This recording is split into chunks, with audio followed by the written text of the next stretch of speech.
How you doing there? Welcome back to Babylon Talmud. Today we're starting Daf Yud Tes, Daf 19 of Masechta Sanhedrin. Friends, Givaldig, yeah. So we're gonna go weiter in the Mishnah that we started yesterday. We're up to, I don't know, what are we up to? We're gonna wrap up like the Kohen Gadol parts of the Mishnah, and then we're gonna do the king, the Melech parts of the Mishnah. And then we're going to go all the way to the next Mishnah. We're going to end some Agarata. Some good stuff on this daf. Here we go. We're going to start on daf Yudches Amud Beis. 3 lines from the bottom. Choletz v'chotzen v'chulei. So the Mishnah said that when it comes to a Kohen Gadol, Choletz. So if the Kohen Gadol's brother dies without children, so then there's a whole situation of Yibum with his sister-in-law. So he would not marry her because it would be she's an almana. He can't marry an almana, but he would do chalitza. And also, if he dies without children, so then his brother could do chalitza with his widow. Now, as I just mentioned a second ago, and this is what the Gemara is going to be focused on, which is that if his brother dies, the Kohen Gadol's brother dies, and the brother has no children, so there's a chiyuv of yibum with his sister-in-law. Now he said, however, that because this is Yavamis, because a Kohen Gadol is also ba'almana, he can't marry an almana, so therefore Mamele he doesn't do Yibum with her, he does Chalitza. Okay. But now frek the Gemara, listen to the Gemara's kasha. Is a kasha we had already Masechta Yavamis. Remember, Yavamis was so long ago already. We've had Bav Metzia, I feel like Bav Metzia, replaced Yavamis, but there's no replacing Yavamis. They're different. Yavamis is still Yavamis. Akoponim. Kapasik v'tani, loshna mina erisin, v'loshna mina nisuin. So now, the Gemara points out that when we say that the Kohen Gadol is also to do Yibum with his sister-in-law, interestingly, the Gemara points out that the Mishnah says Osir. Blanket statement, Osir. But if we actually delve into the nuances a little bit, there's room to ask. And to say, wait a second, what if his brother was merely engaged but not actually married? Because what's the whole reason why he can't do Yibum? Because his sister-in-law is an Almana now and he can't marry an Almana. But the thing is, I think that this was like the main sugya of Asay Dochel Osaseh, was at the beginning of Masechta Yavamis, I believe. So of course we have the concept of Asay Dochel Osaseh, that the mitzvah of Yavama Yavayalel, which is the mitzvah Asay, should be Doche the Losaiseh of Amana Lo Yikach, that a Kohen Gadol is not allowed to marry an Amana. So we should say Asay Dochel Osaseh, and we should say Taki, he should be allowed to do even with his sister-in-law. So now, one second, here is where there is an added layer here, which is that there's a difference between if his brother was actually married, in which case they've had bia, in which case she is not a basula, which is another issue. But what if they were only engaged? In which case, when the brother dies, she's an almana, sure, and there's a lo saise of almana lo yikach, but right, the pasuk says, right, basula yikach, kim basula me'am of yikach isha. So there's basically 2 things there when it comes to Kohen Gadol. There's Amana Yikach, he's not allowed to marry an Amana, but there's also Besula Yikach, and he has to marry a Besula. So there's an essay of Besula Yikach, and there's a losa essay of Amana Lo Yikach. So if his brother was mamish married, and therefore the assumption is that they've had bia, and she's not a Besula, and she is an Amana, so by doing Yibum with her, so sure, there's the essay of Yivama Yave Alel, but that's up against the lo saisei of Amana Lo Yikach, and the essay of Besula Yikach, and she's no longer Besula, he's in violation of both Besula Yikach and Amana Lo Yikach. But if it was Mina Erisin, if they're only engaged, alright, they weren't married, they're only engaged, so the assumption is that she is still a Besula, so by doing Yibum with her, there's no violation of Besula Yikach, she is a Besula, it's only a question of Amana Lo Yikach, but there's an essay of Yivama Yavayaleh that should be doichet the loisa say of Amana Lo Yikach. Azoi. So isn't there room to make such a distinction? and to say, well, actually he could do Yibum if she's Namana Min Ha'erisin. Azoy. So, the Mishnah makes no distinction between if his late brother was married to this woman, in which case it's Yivama Yava against Amana Yikach and Besuli Yikach, versus if it's Mina, right, if it's Mina Nesuin, versus if it's only Mina Erisin, in which case it's Yivama Yava versus against Amana lo yikach, but there's no issue with Besula. So I understand why the Kohen Gadol cannot do Yibum with his sister-in-law if she was married to his brother because of a essay, veloisaise, because you have Yivama Yava Eleh, which is the essay of Yibum, against an essay and a losaise, against Besula yikach and Amana lo yikach. The ein essay, and the essay of Yivama Yava Eleh is not Doche loisaisiv essay, doche the two items which are the essay of Besuli Yikach and the losaisiv of Amana lo Yikach, that no. But Elamina Erisin, amai. But if the brother was only engaged, betrothed to this woman, so then shouldn't we say Yavai essay that the essay of Amana of Yivama Yavai should be V'yidche loisaise, should be doche the loisaise of Amana lo Yikach? But there's no issue at all of Besula Yikach. So we should say Ese Dochele Saise. And for the Gemara, Eina Chinami. But Gezer Bia Rishona, Auto Bia Shnia. The thing is, yes and no. On a technical level, sure. If his brother was only engaged, alright, which means there's no issue of the essay of Besula Yikach, the only issue is the violation of Amana lo Yikach, and we should say essay of Yivama Yavele Dochele Saise. The thing is, sure, when the first time they have bia, givaldik, he's doing a mitzvah. The mitzvah of Yavam Yavar is doche the losaise of Amana lo Yikach. But what happens after that? Now they're married. They did Yibum. Now they're married. There's no longer the mitzvah of Yibum. The mitzvah of Yibum was already done the first time they had bia. So now what happens the next time?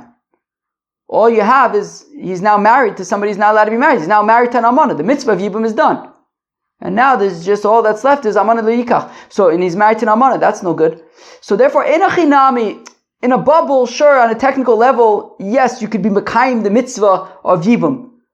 But Mazel Tov, once you be mekayim the mitzvah of Yibum, you have a Kohen Gadol married to an Amana. That's no good.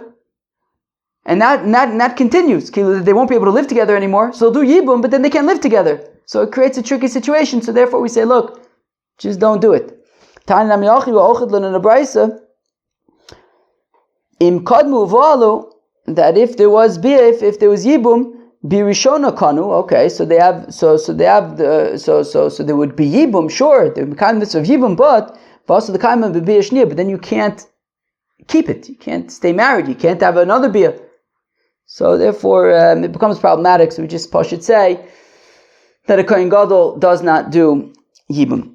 All right, meislo meis chule. If the Kohen Gadol experiences the loss of an immediate relative, so we say, according to Reb Meir, kind of like he can't go with the funeral procession, but he can perpetually stay one step behind. They go to one street, he goes out of the street. They go out of the street, he goes into the street. Because Reb Yehuda says he can't leave the Beis HaMikdash because it says Min HaMikdash lo yetze. Now, Zok the Gemara Tana Rabbanan Davestad Umin HaMikdash lo yetze, that he may not leave the Beis HaMikdash, lo yotze ma'in, he may not go with the procession, avo yotziu achrein, but he can go after them, ketzad how so, hein nichsin vu nigle, when they are no longer on a street, he could now go on the street, hein niglin, when they enter a street, vu nichse, he has to hide from that street. That's the opinion of Meir. V'yotze ad Pesach v'chule, and this continues until they leave the city. Shapir kam Reb Yehuda. So now, the Gemara says, wait, Reb Yehuda is taka, making a fair taine to Reb Meir. Reb Meir says, he's like jumping around. They come, he goes. They go, he comes. Until they get to the exit of the city, and then he stops. Reb Yehuda says he's got to stay in the Beis HaMikdash because it says Min HaMikdash lo yetze. Reb Yehuda quotes a pasuk. He says the pasuk says he can't leave the Beis HaMikdash, so he can't leave the Beis HaMikdash. Keilu, Reb Yehuda has a good point. Amilach Reb Meir, but Reb Meir also has a solid rebuttal to that rebuttal. So what? Can he not go home either? Min hamikdash lo yetze. He can't leave the Beis Hamikdash. He can't go home. He's stuck there. He's trapped in the Beis Hamikdash. So ela achikama. Rather, what it means is min hamikdash lo yetze mikdusha lo yetze. No, of course he can go home. So what does it mean min hamikdash lo yetze? It doesn't mean he can't leave the Beis Hamikdash. It means he can't leave his kedusha. He can't become tamei. Now, therefore, v'cheven de isle aker lo asi lemingo. And therefore, Reb Meir says no. When min hamikdash lo yetze does not mean he can't leave the Beis Hamikdash. He can leave the Beis Hamikdash. He can go home, and he can also kind of perpetually stay one step behind the procession. Right? They come, he goes. They go, he comes. And like that, because there's such a obvious distinction, and he's obviously going out of his way to, remain one step behind. That would be considered a hecker, and there isn't a real concern of him becoming tamei. Rabbi Yehuda, whereas Rabbi Yehuda says, I don't know, I'm not comfortable with that. I hear what you're saying, says Rabbi Yehuda, but we're talking about somebody who's very, very sad, and who knows? It might not be his head dictating his actions. It might be his broken heart dictating his actions. And he might end up becoming tamei. So therefore, Rabbi Yehuda says, look, the best advice we can give him is just to pashut stay in the Beis Hamikdash. Menachem, when he consoles others, so we talked about how they all stand in the line, and then he's sandwiched in a sandwich. He's the falafel balls and the salad and the hummus and the trina. So Menachem, when he consoles. So when he, right, so you have the avelim that are standing in one place, and then you have a whole line of people that are walking past the avelim, and they are like one slice of bread, and you have the deputy kohen as the other slice of bread, and the kohen gadol in the middle. So skanu mashuach she'avar, so the kohen gadol's deputy as well as Mashuach Sha'avar, if there was ever a psul with the Kohen Gadol, so they have to appoint a temporary replacement, then when the Kohen Gadol is ready for service once again, he returns to service, and the Mashuach Sha'avar is no longer active Kohen Gadol. So Bimino, so both the Skan and the Mashuach Sha'avar will be to the Kohen Gadol's right, as the second piece of bread on the sandwich. And then the head of, I guess, that week's shift of Kohanim in the Beis Hamikdash, as well as the mourners and all the comforters, all the other people, would be to the left of the Kohen Gadol. And when he is being consoled, when he is experiencing a loss, from others, Sgan Mimino, so his deputy is to his right, but not the Mashuach Sha'avar. V'rosh beis of v'chol ha'am mismolo, and then the head of that week's the base of, I guess, would be that day's, shift in the Beis Hamikdash, and all of the nation comforting him would be to his left. Have a Mashuach Sha'avar lo, but when he experiences a loss, the Mashuach Sha'avar is not present, because the Mashuach Sha'avar is somebody who was temporarily Kohen Gadol, but was, I guess in this context you could say like he was demoted of sorts from a certain perspective, and therefore we're concerned that there might be some sensitive nerves right now, right? The Kohen Gadol is experiencing a loss. He doesn't really want to see the Mashuach She'avar right now, because Mashuach She'avar lo asi gabe doesn't come. My time I'll come chol shadaite, because the Kohen Gadol might be insecure. He might feel badly. Savar, he might think kochadibi, that the Mashuach She'avar is happy that I'm suffering a loss right now, because after all, he's like jealous of me that I took back my position and he lost being the Kohen Gadol. Anyways, so he doesn't, out of extra sensitivity, the Mashuach She'avar would not be present when the Kohen Gadol is mourning. Amar Papa says, Papa Shmamina Me'ah Masdisa Tlos. Says Papa that we learn 3 items from this brisa. Shmamina Hainuskan Anu Memune.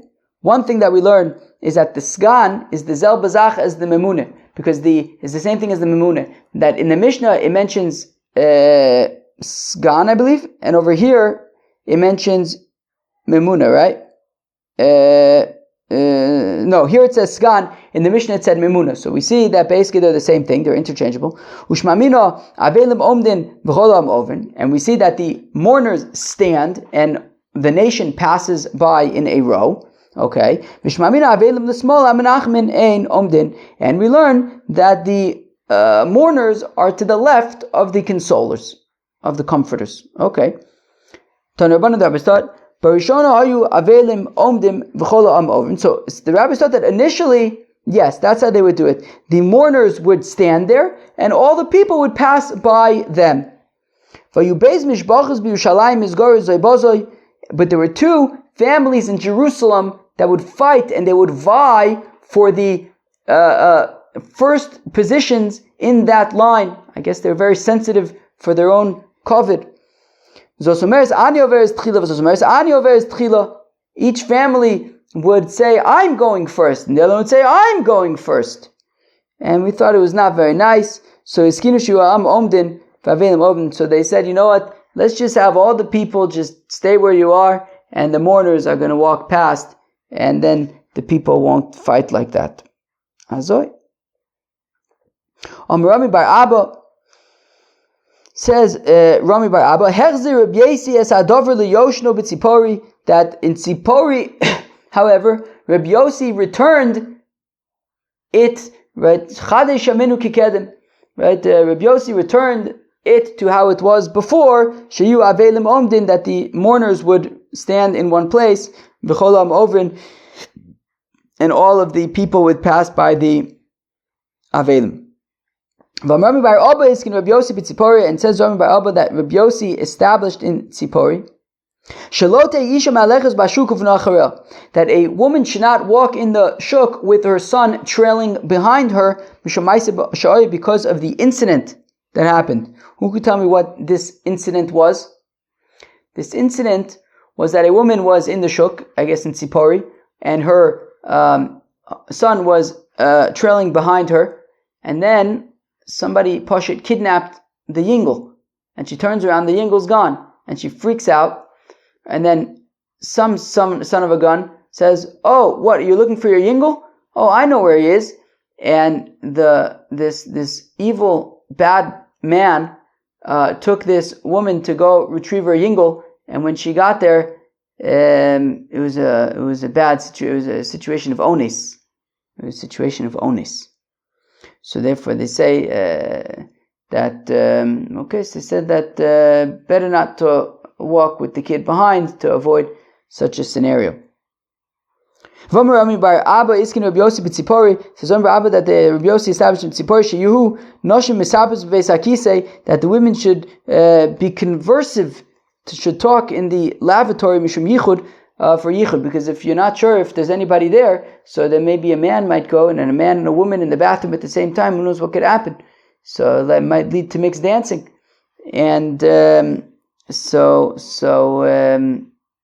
or worse even. And so the women in the bathroom, they should speak up so that the people know they're there and they can avoid yichud. Amr of Menashe Bar Us She'ilis says Rabbi Yosha Rabba b'Beis Amaduhu Tzov Amr, and he said, "Ein shura pchusa me'esrim b'nei udam," that this line me'asar b'nei udam, that this line at the cemetery of the comforters should be no less than 10 comforters. Then avelim min aminyan, this excludes the mourners. Right? In addition to the mourners, there should be 10 consolers. Ben sha'avelim omdin v'cholam oven. This is regardless if the mourners are stationary and the people are walking past. Ben sha'avelim ovrin or v'cholam omdin, or whether all the people are stationary and the mourners are passing by. What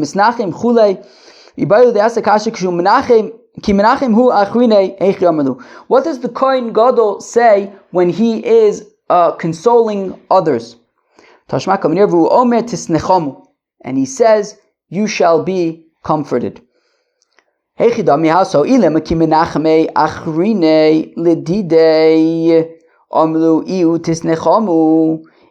you want to argue, this is talking about when he experiences a loss and other people come to pay a shiva call, and he says to them, Tisnechamu, you should be comforted. Why would he be telling them that they should be comforted? Nachsha Karamidu, what is he, like jinxing them? Is he giving them bad vibes to say that they should have a need to be comforted? That they should experience loss themselves? No. fakert. When others have experienced the loss and he is comforting them, he says to them, so he says to them that you shall be comforted. So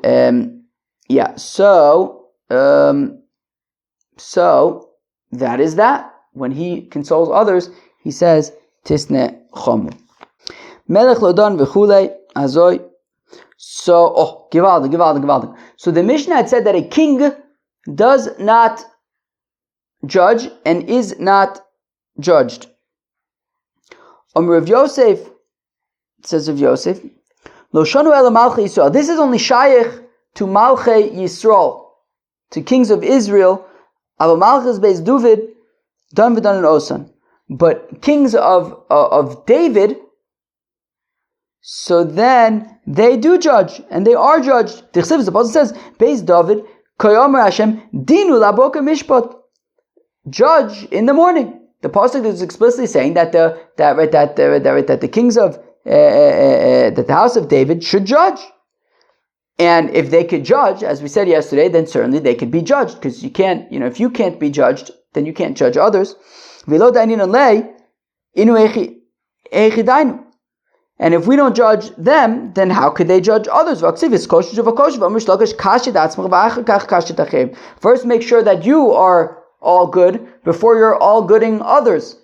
And therefore, so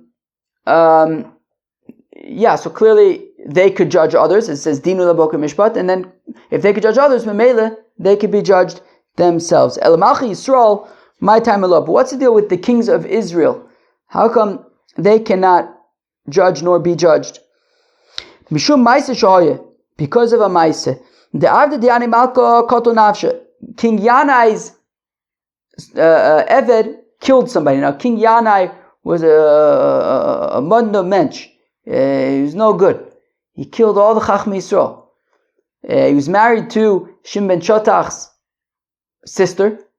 What was her name? Her name was, I can't remember.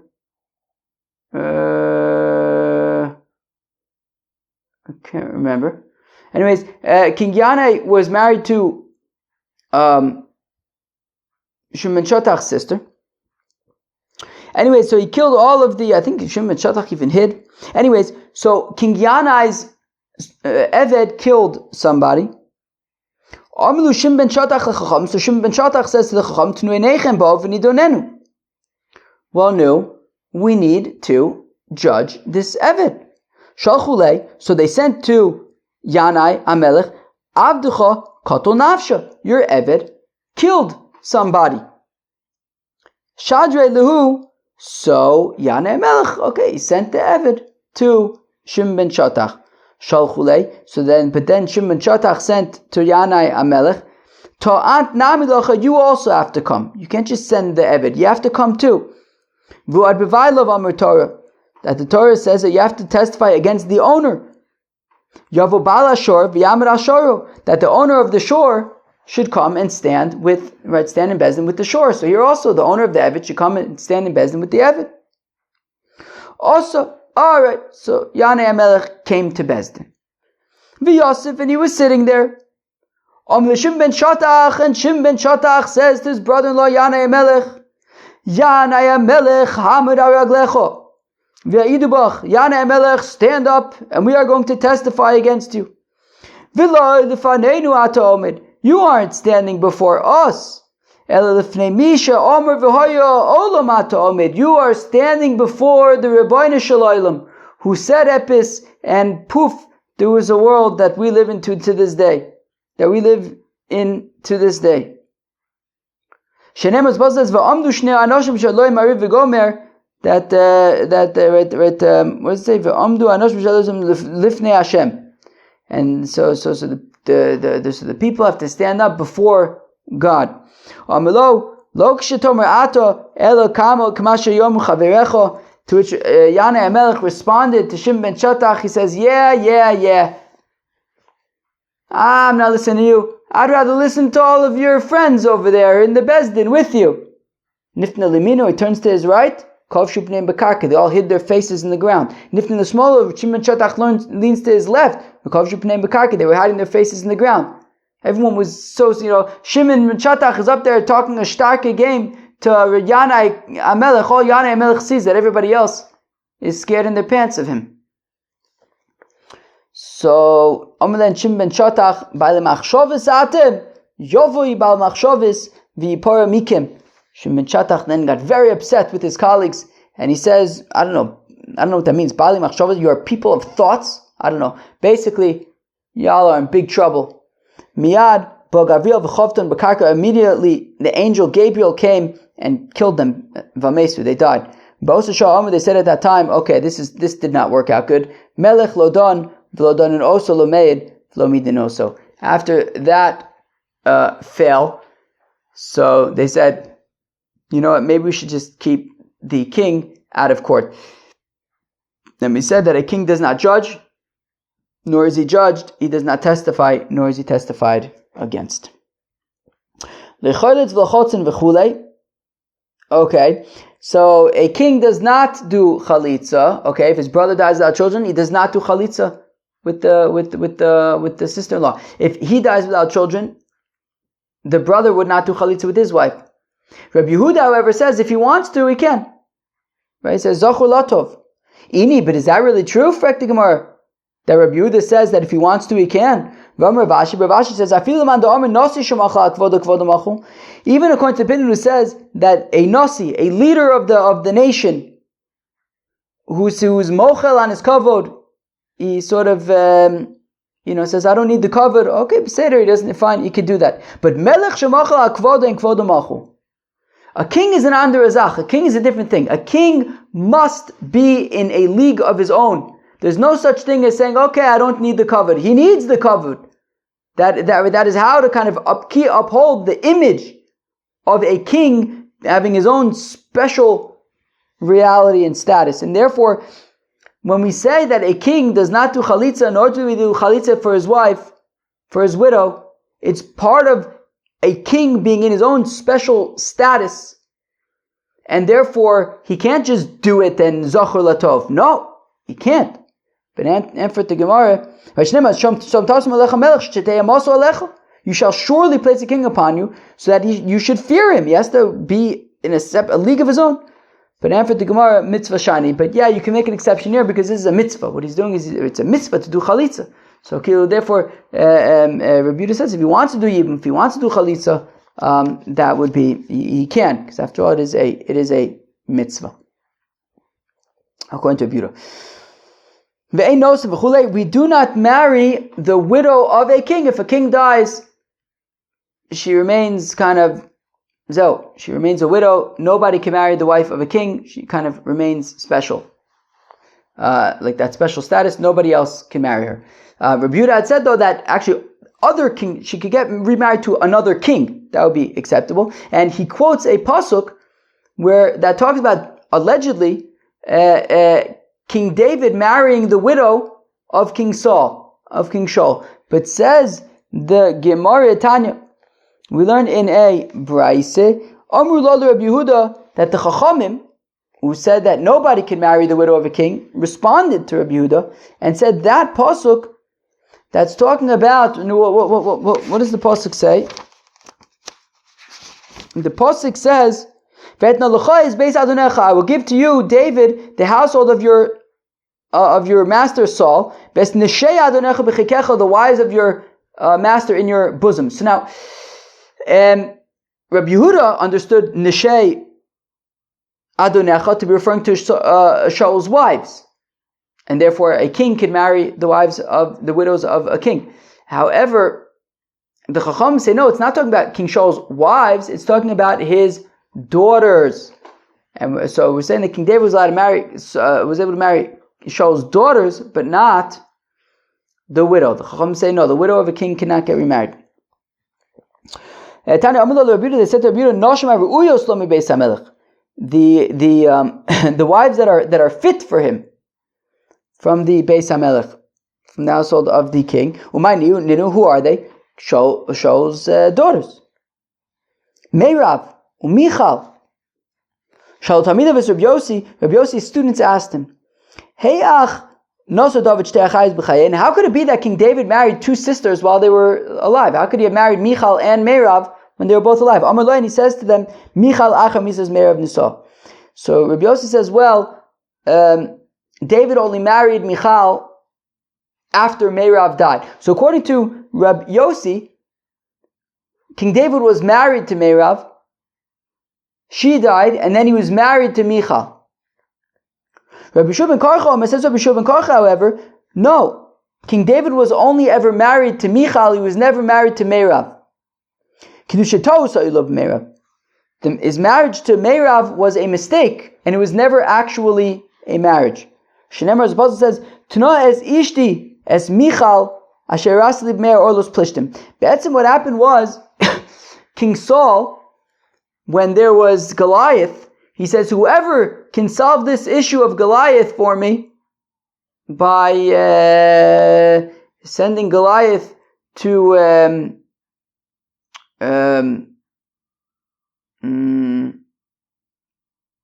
I don't know. Well, I can tell you this. In Wellwood, there's a Chelkas Admorim. In Wellwood, they have special places for Admorim. Maybe also in Wellwood, back in the time of Goliath, they had special places for giants.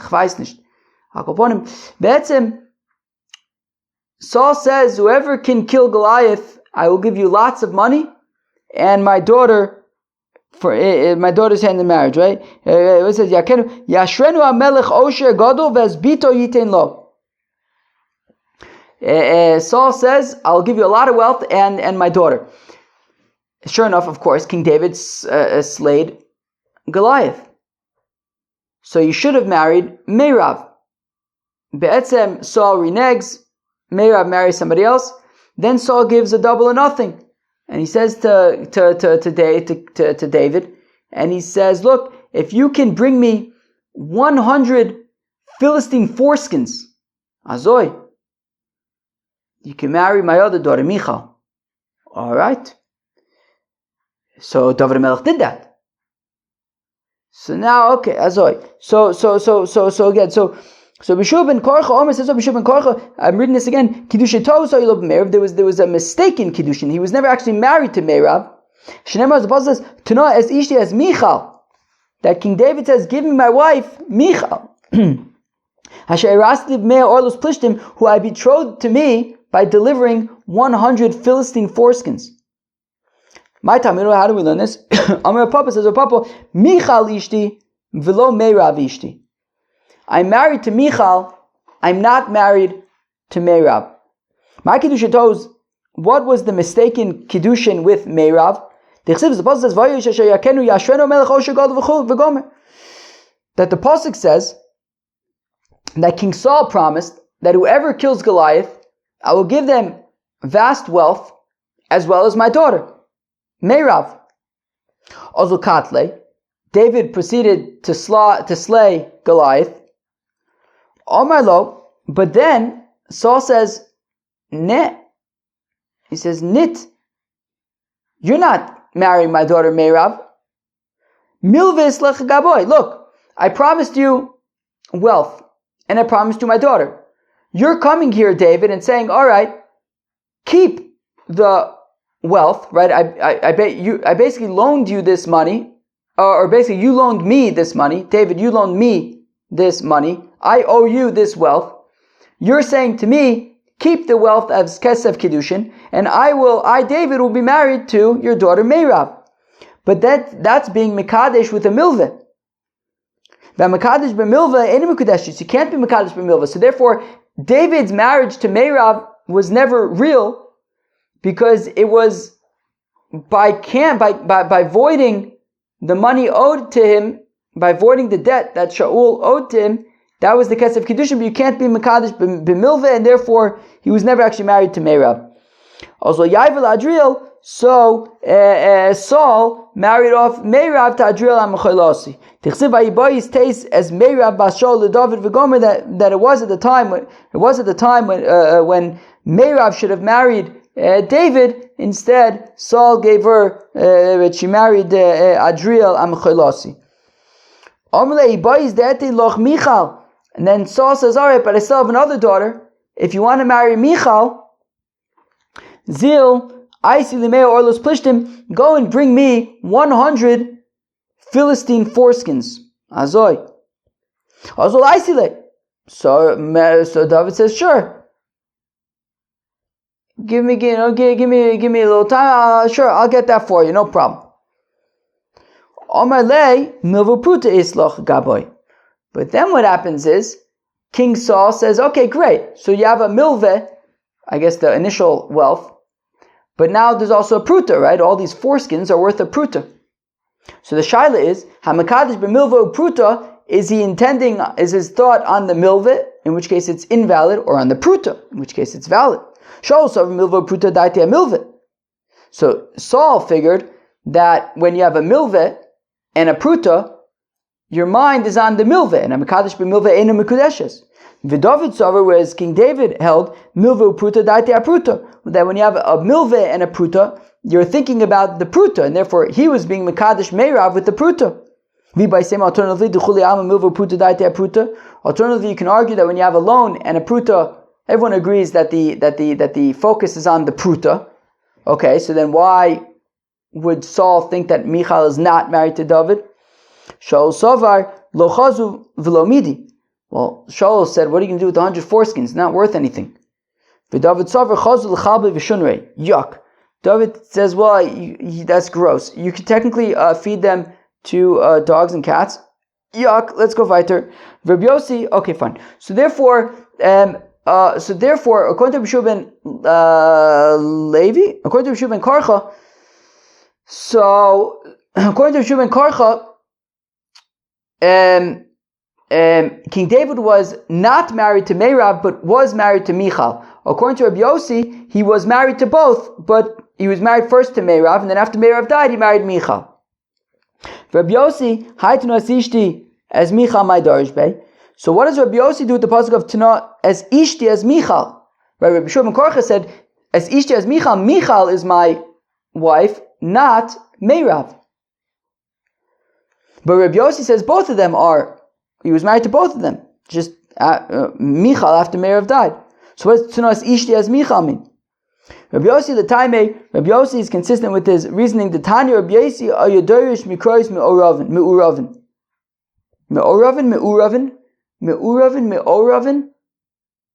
I think me'oravin.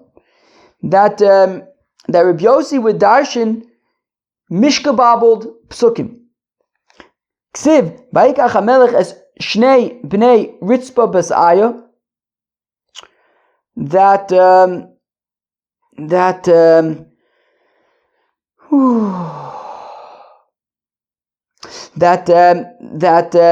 King David took the two daughters, the two sons of Ritzpah bas Aya, Asher Yoda l'Shaul, that Ritzpah bas Aya birthed to Shaul, as Armoni ves Mepiboshes, okay, ves Chameshes b'nei Michal, and the 5 sons of Michal, Asher Yoda l'Adriel, who she birthed to Adriel Mechalasi v'Gomer. V'chil Adriel nosna, v'alil Fati ben Laish nosna. But Michal was not married to Adriel Mechalasi. Saul married her off, or at least theoretically thought he was marrying her off, to Palti ben Laish. So why is he saying that Michal was with Adriel Mechalasi if really she was with Palti ben Laish? Dichsev v'Shaul nosan as Michal bito, Eishes David Palti ben Laish v'Gomer. That Saul gave Michal, who was really in fact married to David, but Saul gave Michal to Palti ben Laish. And we're going to learn more about this soon.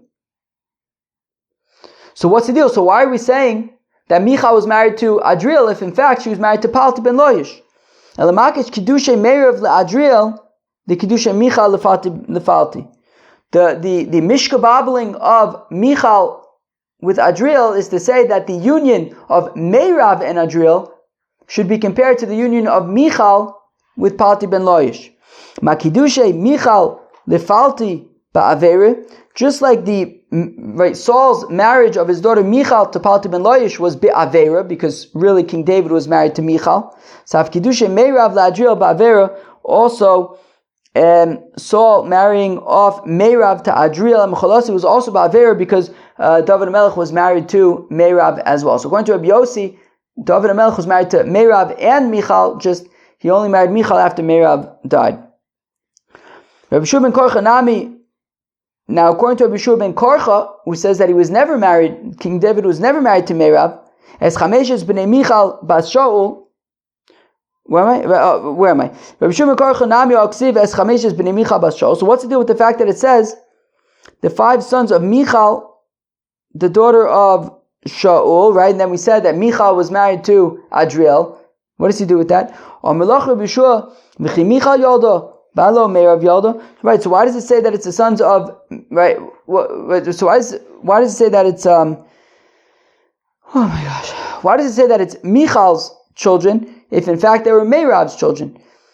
Meirav Yaldo, Michal Gidla. Well, Meirav may have given birth to these children, but Michal raised them. Lefichach Nikra al Shma, that is why they were considered Michal's children. To teach you, Shekal Megadol Yosim, that anybody who raises an orphan in his house, the pasuk treats it as if that person gave birth to this child, since that person raised the child. Reb Chanina says this concept from here about like raising somebody else's children.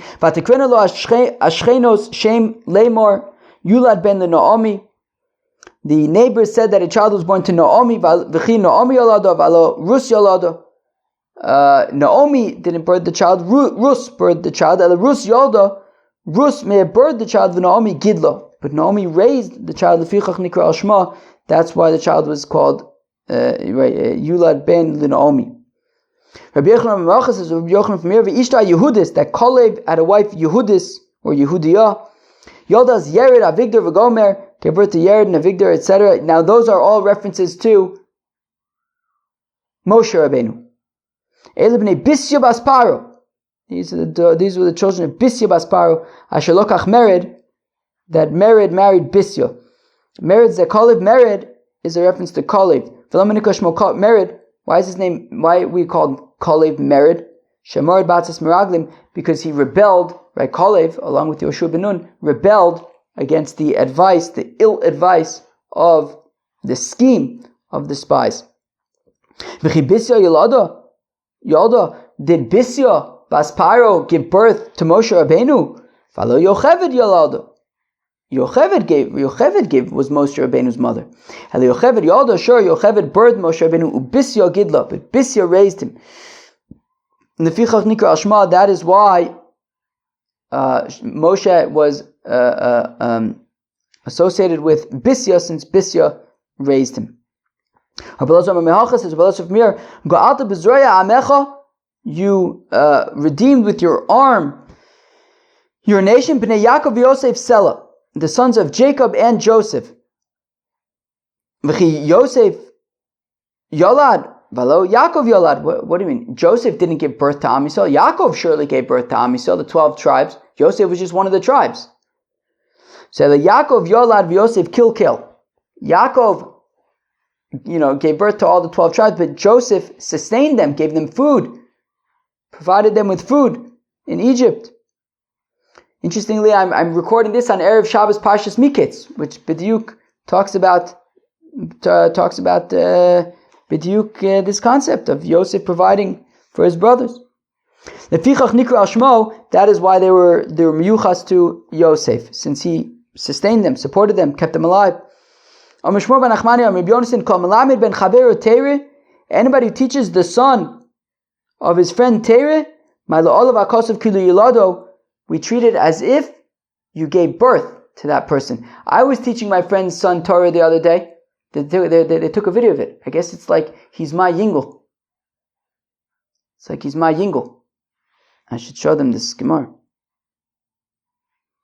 Shinem was Bozas ve'elu told us Aharon and Moshe that these are the offspring of Aharon and Moshe. And then it says ve'elu shmos b'nei Aharon. These are the sons of Aharon. If we're saying Aharon and Moshe, why are we only talking about the sons of Aharon? We should talk about the sons of Moshe. Lo Malach to say to you, Aharon Yolad, sure, they were Aharon's children, but to Moshe limit. But Moshe taught them Torah. Lefichach Nikra Shmo, therefore they are miyuchas to Moshe. Lochin Koyam Hashem El Beis Yaakov Asher Podes Avram. So says God for the house of Jacob who redeemed Abraham. Where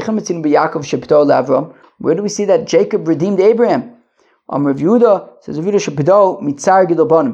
that Jacob redeemed Abraham from having to raise 12 tribes.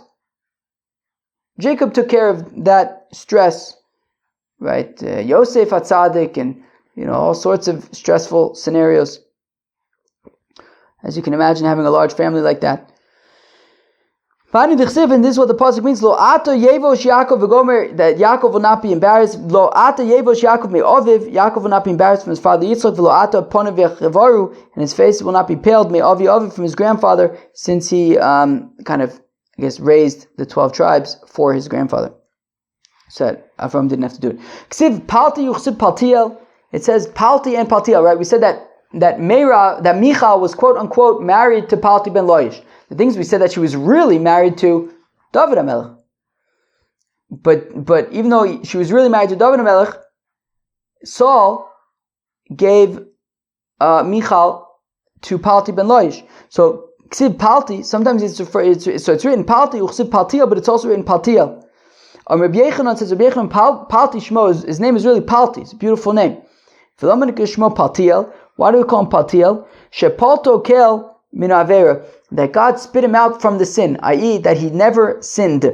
Ma'oso, what did he do to prevent sin? Right, he was married to an Eish Ish, the King Saul. We just talked about it, right? How the king is sort of whatever the king says goes. The king gives his daughter Michal to Palti ben Loish. Palti ben Loish acquiesces, but he also knows that Michal is an Eish Ish. She's married to David HaMelech. So also, what did he do? He took a sword and he stuck it between him and her in the bed over there. Omar and Palti says, anybody who does this thing, anybody who has, if we have bia, anybody who attempts to have bia is going to be pierced by this sword that is stuck between us. But what does it mean that they were not married? It says Vayelech ito isha. Doesn't the pasuk say that Michal's husband was with her in reference to Palti ben Loish? So it seems like they were married. Shenai sila ki isha. No, it was as if they were married, but they weren't actually married. They were living together, but they weren't actually married. But it says that he was going and he was crying. Wouldn't he be crying about his wife? No, he's crying because he no longer has the opportunity to do this mitzvah of I guess like fighting against his Yetzer Hara or whatever. Okay, there's okay, fine.